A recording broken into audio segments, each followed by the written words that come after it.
Hello everyone, and welcome to an indie spotlight on The Dark Eye Memoria. Let's head to the main menu. So this is a game by Daedalic Entertainment. I'm probably butchering that name, as I will butcher several other names. So it's currently available on Steam for $19.99 US. It is on sale until September 6th for 10% off, which is $17.99. It is based off of a tabletop RPG series that I've never heard of called The Dark Eye. So, anyway, let's get into what we've got in this game here.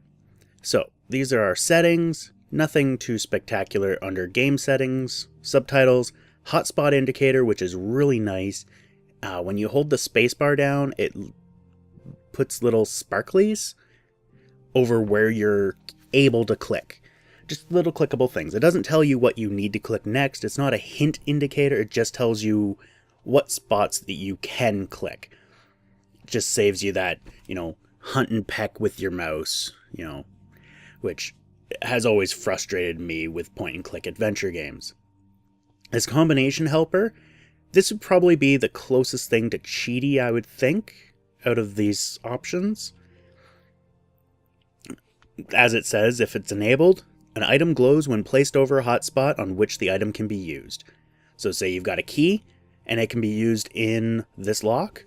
When you hover the key over the lock, it'll glow. And that's it. That's all there is to that. Graphics settings, you got your full screen, you got your window size, and HD cutscenes, as well as additional effects. HD cutscenes,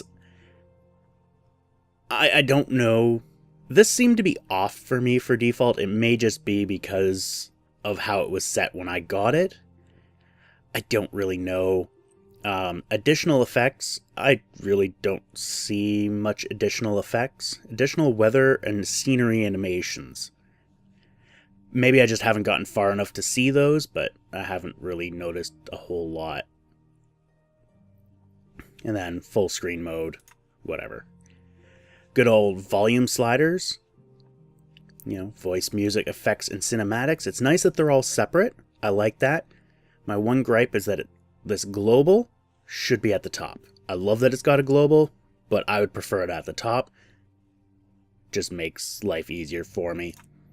Your controls, you've got a whole butt ton of controls here that you'll probably never use. You'll use escape. That's probably about it. Toggling between voice only and subtitles. I don't really see people using that, but I don't know. I'm not a professional point and click player. Mutes the audio. That's always nice to have, but I think most people have a mute button. That's just me. But it is convenient. Open and close the settings menu. Meh. Open and close the save game menu. Eh. Open and close the quest log. That's kind of neat. I probably wouldn't have used an F key for it as default, but whatever. F9, quick save.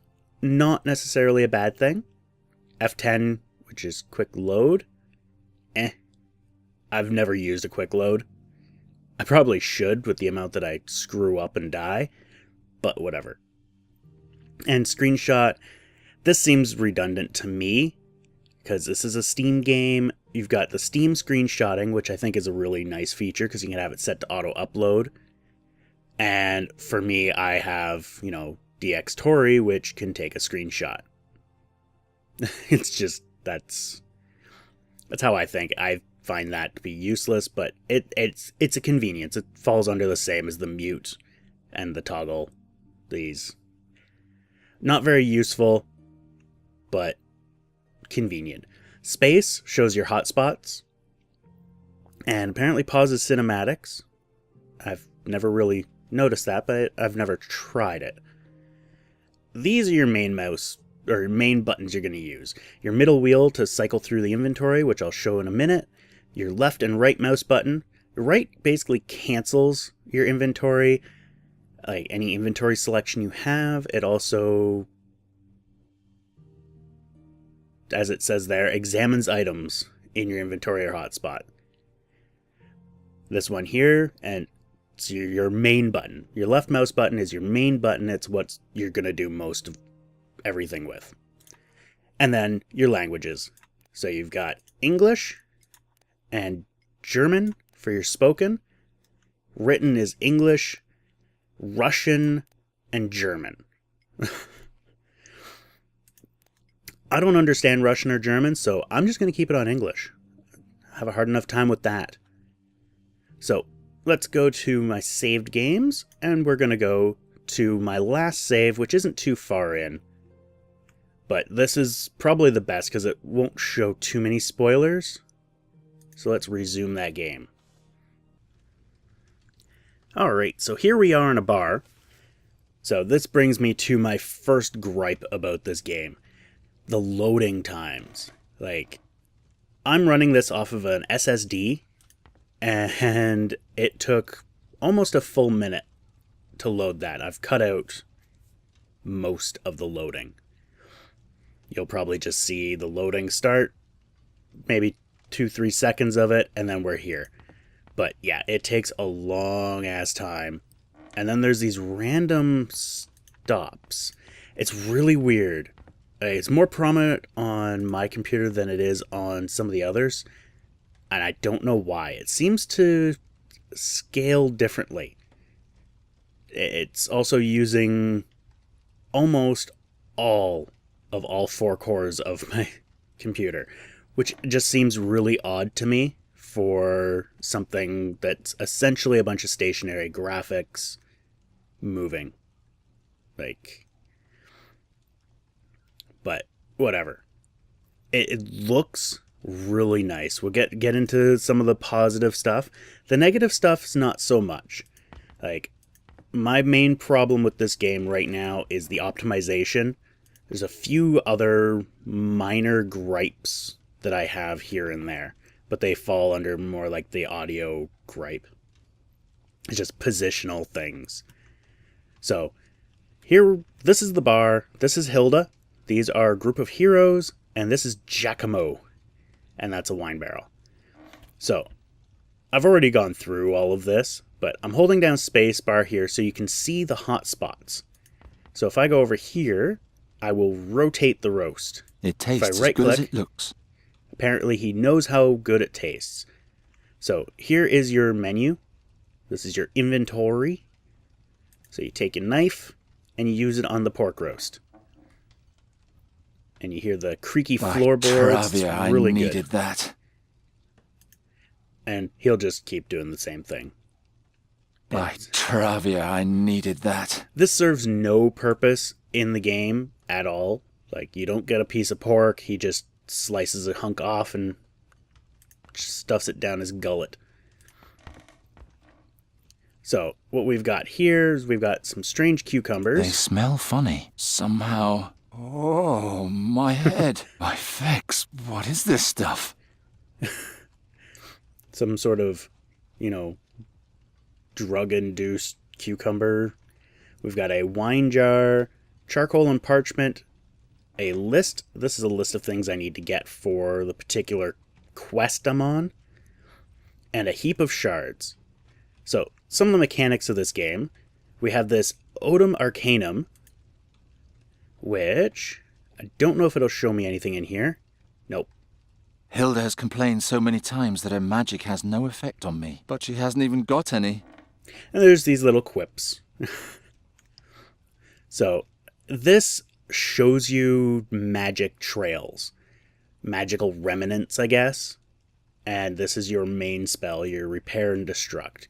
So, I'm going to hit this wine barrel, and the wine now flows freely to the ground. So, she refused to give me any of this wine, because apparently it's sold. So, I'm just going to steal it. This is going to take a while. I'll just put the carafe under the drip and have a look at the ham while I wait. Fex be thanked. She didn't notice a thing. And there we go. So, we now have red wine and a heap of shards. So, he can also repair things. Some parts are still missing. Okay. it seems to be putting me in different spots every time I load this. It's really weird. And what's funny is I never save it. I think it has to do with I was playing it on my laptop as well. And the syncing. I don't think that has anything to do with the game. I think that's Steam. So, and then we're out here. This is the main stretch, the market district, I guess, of the city of... I cannot remember the name. They seem so cheerful and carefree. Hard to believe that at some point they'll grow up to be Andergastrians. Yeah, Andergast. He really hates Andergast. He's really quite whiny about it. Ah, the circle of life. This Here, is standard. piglets are happily suckled, and at the inn they're serving pork roast. It's a never-ending loop. Yeah, he's kind of a jerk. This I find amusing. I'd only get in trouble again for that. I like the again. So, he is really kind of whiny, but there is actually another main character. That's the beauty of this game. This game, you kind of flip-flop between two characters that are 450 years apart. I've only done the one with the other character, which is Princess Sadja. I'm probably butchering her name. Where do I want to go? Let's go this way.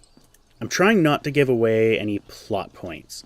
So you can click on this in the temple. temple don't like me. They think I'm a cowardly louse who only brings them misfortune in combat. At least that's what they say. There's a whole lot of things that you can click on that have no real bearing on the game at all.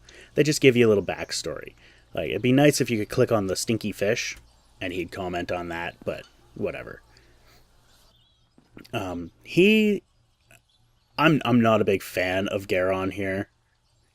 He's not lovable to me. He's kind of annoying and whiny. Princess Sadja, which I'm not going to show, but Princess Sadja, she's kind of a bitch, to be honest, but she's more lovable. She seems more down to earth, because she was a princess, and I guess her kingdom was, destroyed or something through civil unrest, and she's no longer a princess.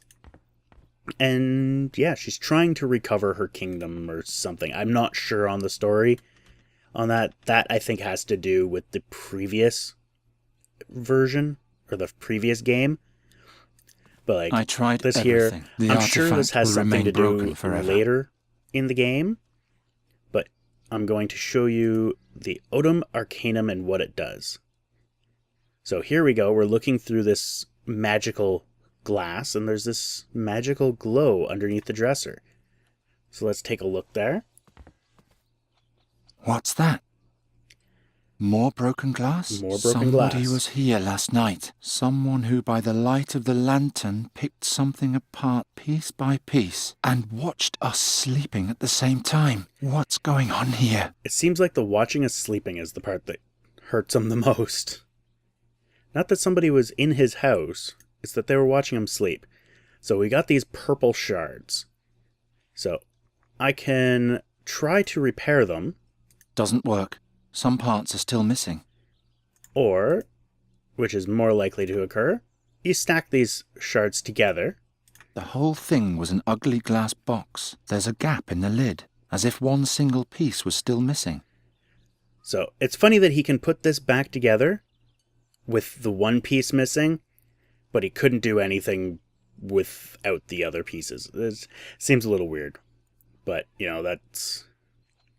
it's just one spot. I guess it's not a structural spot, whereas the other glass shards were structural.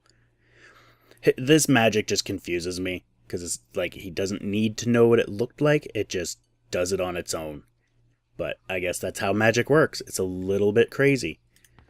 And then there's his pet bird, I don't want to wake her. Actually the love of his life. This is supposedly a former fairy who was turned into this bird. I don't know. Another gripe I have with the game is when you're moving and you go down to your inventory, he stops. So I want to go over here, but I'm a multitasker. I want him to continue. while I look at the inventory. That's what I want.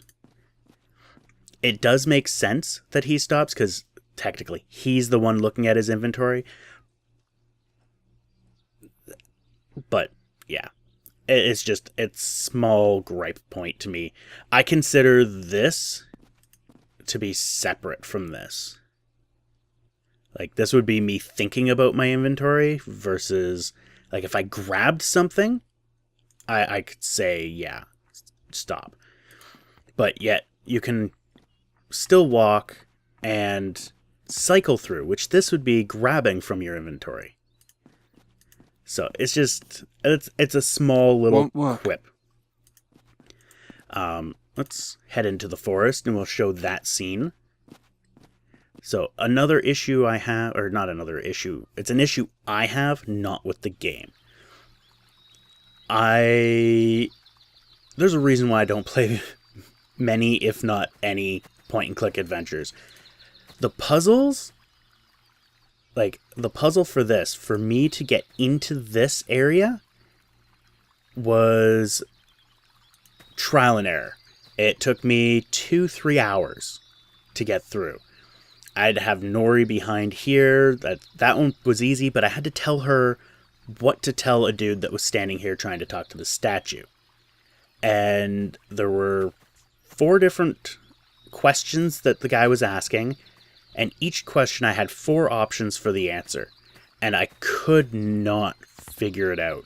There didn't seem to be any logical pattern for it. There was, but my brain doesn't work like that, which is actually, it's a good thing for the game. It causes you to think outside the box. Behind the tent, so the others probably haven't found him outside of the way you think. But it's horrible for me because I don't like thinking outside of the way I think.